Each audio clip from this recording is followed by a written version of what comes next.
গল্পে শুরু হয় কিছু বিজ্ঞানী ও সৈন্যদের একটি দলকে নিয়ে। তাদের পাঠানো হয় এক ভয়ঙ্কর মিশনে, এক অদ্ভুত ও রহস্যময় দ্বীপে। এরপর আমরা দেখি এক হেলিকপ্টার পাইলটকে, যে ওই রহস্যময় দ্বীপেই উপস্থিত ছিল। হঠাৎ সে একটি শব্দ শুনতে পায়, হালকা ফিস ফিস শব্দ আর পায়ের আওয়াজ। ভয়ে সে সঙ্গে সঙ্গে তঙ্গে তার বন্দুক বের করে শব্দের দিকেই এগিয়ে যায়। কিন্তু হঠাৎই মাটিতে সে একটি বন্দুক দেখতে পায়। তবে সেটা কোনো সাধারণ বন্দুক ছিল না, সেটি একেবারে তার নিজের বন্দুকের মতোই, একই মডেল, একই চিহ্ন, এমনকি সিরিয়াল নাম্বারও একদম একই। এটা দেখে সে ভীষণভাবে আতঙ্কিত হয়ে পড়ে। একই বন্দুক একসঙ্গে দুই জায়গায় কিভাবে থাকতে পারে? কিন্তু ভাবার সুযোগ পাওয়ার আগেই হঠাৎ পিছন থেকে কেউ এসে তাকে নির্মমভাবে হত্যা করে। আক্রমণকারী লোকটির পোশাকও ছিল ঠিক পাইলটের মতোই। সে পাইলটের ব্যাগ তুলে নেয় এবং দৌড়ে হেলিকপ্টারের দিকে যায়। তারপর দ্রুত হেলিকপ্টার উড়িয়ে দেয়। কিন্তু হেলিকপ্টারটি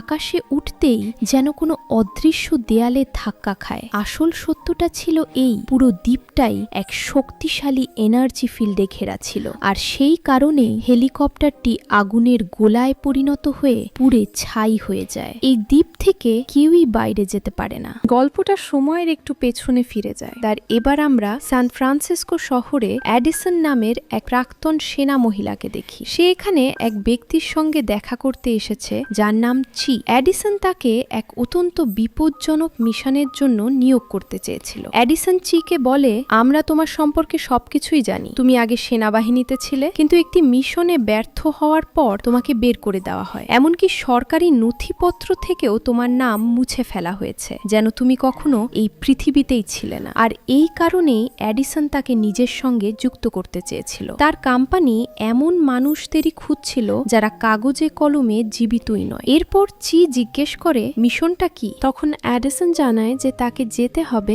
এক রহস্যময় দ্বীপে। সে বলে, তোমার কাজ শুধু একটাই, কোম্পানির মালিকের মেয়ে স্টেসিকে ফিরিয়ে নিয়ে আসা। এর বিনিময়ে পাওয়া যাবে কোটি কোটি টাকা, এত টাকা যে সারা জীবন আরাম করে বসে খেতে পারবে। এই কথা শুনে চি একেবারে অবাক হয়ে যায়। তার মনে প্রশ্ন জাগে, শুধু একটা দ্বীপে গিয়ে কাউকে নিয়ে আসার জন্য এত টাকা কেন দেয়া হবে? কিন্তু সে বেশি প্রশ্ন করেনি। টাকার তার খুব দরকার ছিল, তাই সে রাজি হয়ে যায়। এরপর অ্যাডিসন তার দ্বিতীয় সঙ্গীকে খুঁজে নেয়, যার নাম ছিল রাস্ক। রাস্ক ছিল খুব তীক্ষ্ণ বুদ্ধির এক গোয়েন্দা এবং মার্শাল আর্টসে পারদর্শী। তবে তার গল্পটা ছিল ভীষণ কষ্টের। এক দুর্ঘটনায় তার পুরো পরিবার মারা গিয়েছিল, আর সেই দিনের পর থেকে সে শুধু সবচেয়ে বিপজ্জনক মিশনগুলোই গ্রহণ করত। যখন অ্যাডিসন তাকে টাকার অঙ্ক আর মিশনের কথা জানায়, রাস্কো সঙ্গে যাওয়ার জন্য রাজি হয়ে যায়। পরের দিন পুরো টিম একটি প্রাইভেট এয়ারবেসে একত্রিত হয়। তখন অ্যাডিসনের কাছে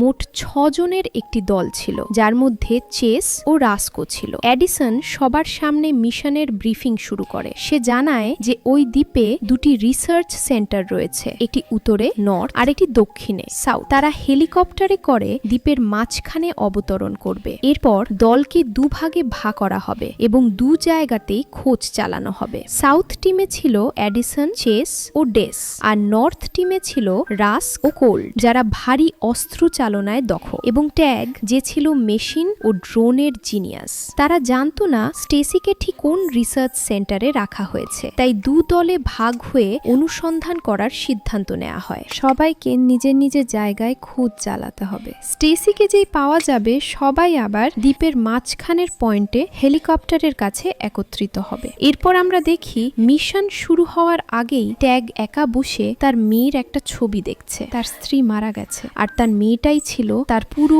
পৃথিবী। কিন্তু এখন সেই মেয়েটাই এক ভয়ঙ্কর রোগের সঙ্গে লড়াই করছে। তার চিকিৎসা ভীষণ ব্যয়বহুল, আর ট্যাগের কাছে এত টাকা ছিল না। এই কারণেই সে এই মিশনটা গ্রহণ করেছিল। সে এসব কিছুই করছিল শুধু তার মেয়ের জন্য। কিছুক্ষণ পর যখন পুরো টিম একসাথে বসে কথা বলছিল, তখন একটা খুব অদ্ভুত বিষয় সামনে আসে। তাদের কারোরই আর আপনজন কেউ বেঁচে নেই, না মা বাবা, না জীবন সঙ্গী, না এমন কেউ যে তাদের জন্য অপেক্ষা করবে। এই কথাটা ভাবতে ভাবতেই সবার মনে একটা প্রশ্ন জেগে ওঠে, এটা কি শুধু একটা কাকতালীয় ঘটনা, নাকি কোম্পানি ইচ্ছে করেই এমন মানুষদেরই বেছে নিয়েছে যাদের হারানোর মতো আর কিছুই নেই? অল্প সময়ের মধ্যে সবাই হেলিকপ্টারে উঠে সেই রহস্যময় দ্বীপের দিকে রওনা দেয়। টানা 15 ঘন্টার দীর্ঘ উড়ানের পর তারা সেখানে পৌঁছে যায়। হেলিকপ্টার মাটিতে নামতেই পরিকল্পনা অনুযায়ী দলটি 2 ভাগে বিভক্ত হয়ে যায়। এডিসন, চেস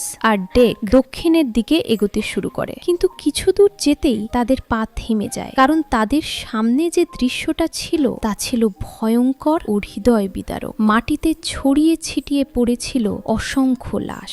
মানুষগুলোকে এমনভাবে হত্যা করা হয়েছিল যেন কোনো হিংস্র বন্য জানোয়ার তাদের ছিঁড়ে ফাড়ে মেরেছে। 3 জনই সঙ্গে সঙ্গে নিজেদের অস্ত্র প্রস্তুত করে সাবধানে সামনে এগোতে থাকে। এডিসন তৎক্ষণাৎ রেডিও বের করে অন্য টিমকে সতর্ক করতে চায়, কিন্তু কোনো জবাব আসে না। রেডিও একেবারেই কাজ করছিল না। ট্যাগ সঙ্গে সঙ্গে তার ডায়েরি বের করে লিখতে শুরু করে। কোনো জায়গা তার কাছে অস্বাভাবিক বা বিপজ্জনক মনে হলেই সে নোট করে রাখত। আর এই দ্বীপটা তো প্রতি মুহূর্তে আরো ভয়ঙ্কর বলে মনে হচ্ছিল। এদিকে রাস, ট্যাগ আর কোল্ড উত্তরের দিকে জঙ্গলের ভেতর এগিয়ে যাচ্ছিল। হঠাৎ রাস্কে চোখ পড়ে একটি দড়ির ওপর, যা একটি গাছের সঙ্গে বাঁধা ছিল।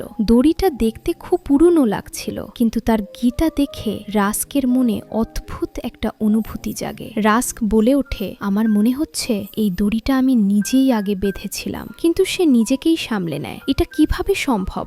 ভাবনাটা ঝেড়ে ফেলে সে আবার সামনে এগিয়ে যায়। কিছুক্ষণের মধ্যেই তাদের রেডিওটাও বন্ধ হয়ে যায়। এসা এখন 2 দলের মধ্যে আর কোনো যোগাযোগই সম্ভব হচ্ছিল না। এদিকে দক্ষিণে এডিসনের দল আরো লাশ খুঁজে পেতে থাকে। কেউই বুঝতে পারছিল না তাদের মৃত্যু ঠিক কিভাবে হয়েছে। আরো একটু এগোতেই তারা একটি পরিত্যক্ত ক্যাম্পের সন্ধান পায়। এডিসন সেখানে তার পোর্টেবল সিগন্যাল বুস্টার সেট করে আবার যোগাযোগের চেষ্টা করে, কিন্তু তাতেও কোনো কানেকশন তৈরি হয় না। কিন্তু ঠিক সেই সময় ট্যাগ এমন একটা জিনিস খুঁজে পায় যা তাকে আরো বেশি হতবাক করে দেয়। সে একটি লাশের হাত থেকে একটি ঘড়ি খুলে নেয়, আর সেটার দিকে তাকাতেই তার মুখের রং পাল্টে যায়। ঘড়িটা একেবারে তার নিজেরটার মতোই ছিল, একই ব্র্যান্ড, একই ডিজাইন, এমনকি একই খোঁচা দাগও। কিন্তু এটা কিভাবে সম্ভব? জ্যাস বলে, হয়তো এটা শুধু কাকতালীয়, এত বেশি ভেবো না ভাই। লাশটার মুখ একেবারে বিকৃত হয়ে গিয়েছিল, তাই চেনা প্রায় অসম্ভব ছিল। সম্ভবত কোনো বন্য জন্তুই আক্রমণ করেছিল। যখন 2 দল নিজেদের দিক থেকে দ্বীপটা খুঁজে দেখছিল, তখন তারা পাইলটকে হেলিকপ্টারের কাছেই অপেক্ষা করতে বলেছিল। কিন্তু ঠিক তখনই জঙ্গলের ভেতর থেকে তার কানে অদ্ভুত সব শব্দ আসতে শুরু করে। আর এখন আমরা ঠিক সেই জায়গাতেই ফিরে এলাম যেখান থেকে গল্পের শুরু হয়েছিল। যে লোকটা পাইলটের উপর আক্রমণ করেছিল সে কোনো সাধারণ মানুষ ছিল না, সে ছিল এক বদলে যাওয়া মিউটেটেড মানুষ। যেন এই দ্বীপের কোনো অজানা শক্তি তাকে এক ভয়ঙ্কর দানবে পরিণত করেছিল। পাইলটকে হত্যা করার পর সেই বদলে যাওয়া মানুষটি হেলিকপ্টারে উঠে পালানোর চেষ্টা করে, কিন্তু হেলিকপ্টারটা আকাশে উঠতেই যেন কোনো অদৃশ্য দেয়ালে ধাক্কা খায় এবং এক ভয়ঙ্কর বিস্ফোরণের সঙ্গে ফেটে যায়। এই ঘটনাই প্রমাণ করে দেয় এই দ্বীপ থেকে কেউই পালাতে পারে না। এদিকে ক্যাম্পের কাছে হঠাৎ ট্যাগ আর ডেক্স কোনো শব্দ শুনতে পায়। তারা শব্দের উৎস দেখতে যেতেই চোখ কপালে উঠে যায়। তাদের সামনে একজন মানুষ জীবিত অবস্থায় দাঁড়িয়েছিল। সে নিজের পরিচয় দেয়, ডক্টর ইয়াং। সে জানায় যে সেদিন সকালেই সে তার রিসার্চ টিম নিয়ে এখানে এসেছিল, কিন্তু তারা দ্বীপে পৌঁছানোর আগেই সবকিছু ধ্বংস হয়ে গিয়েছিল। তার টিমের সদস্যদের এক অজানা কিছুর দ্বারা একজন একজন করে হত্যা করা হয়। এই কথা শুনে এডিসন আর বাকিরা হতবাক হয়ে যায়। এডিসন বলে, আমাদের আগে এখানে তো আর কোনো টিম আসার কথা ছিল না। কিন্তু ডক্টর ইয়াং নিজের কথাতেই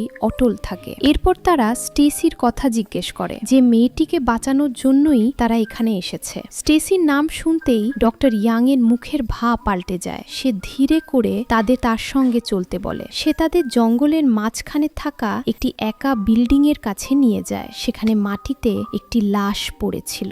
লাশটির মুখ ভয়াবহভাবে নষ্ট হয়ে গিয়েছিল। এই মেয়েটি ছিল স্টেসি, অর্থাৎ যাকে বাঁচাতে তারা এসেছিল সে অনেক আগেই মারা গেছে। এই দৃশ্য দেখে সবাই স্তব্ধ হয়ে যায়। যাকে উদ্ধার করতে তারা এত দূর এসেছে সে তো বহু আগেই মৃত্যুবরণ করেছে। তাহলে এই মিশনের আসল উদ্দেশ্যটা কি? অ্যাডিসন ধীরে করে বাকিদের দিকে তাকিয়ে বলল, তাহলে এখন কি আমরা টাকা পাবো? কিন্তু কারোর কাছেই কোনো উত্তর ছিল না। কিছুক্ষণ ভাবার পর তারা সিদ্ধান্ত নেয় স্টেসির লাশটা সঙ্গে নিয়ে যাবে, যাতে অন্তত কোনো প্রমাণ থাকে। ততক্ষণে রাত নেমে গেছে আর হেলিকপ্টারের জায়গাটা ছিল বেশ দূরে, তাই তারা ঠিক করে এখানকার ক্যাম্পেই রাতটা কাটাবে এবং সকালে রওনা দেবে। এখনো তারা অন্য দলের সঙ্গে কোনোভাবেই যোগাযোগ করতে পারছিল না, ফলে মিশন শেষ হয়ে গেছে এই কথাটাও জানানো সম্ভব হয়নি। এদিকে ডক্টর ইয়াং একটু স্বস্তি অনুভব করছিল। সে বলে, কমপক্ষে এখন আমি একা নই, তোমাদের সঙ্গে এখান থেকে বেরিয়ে যেতে পারবো। কিন্তু ঠিক তখনই ঘটে যায়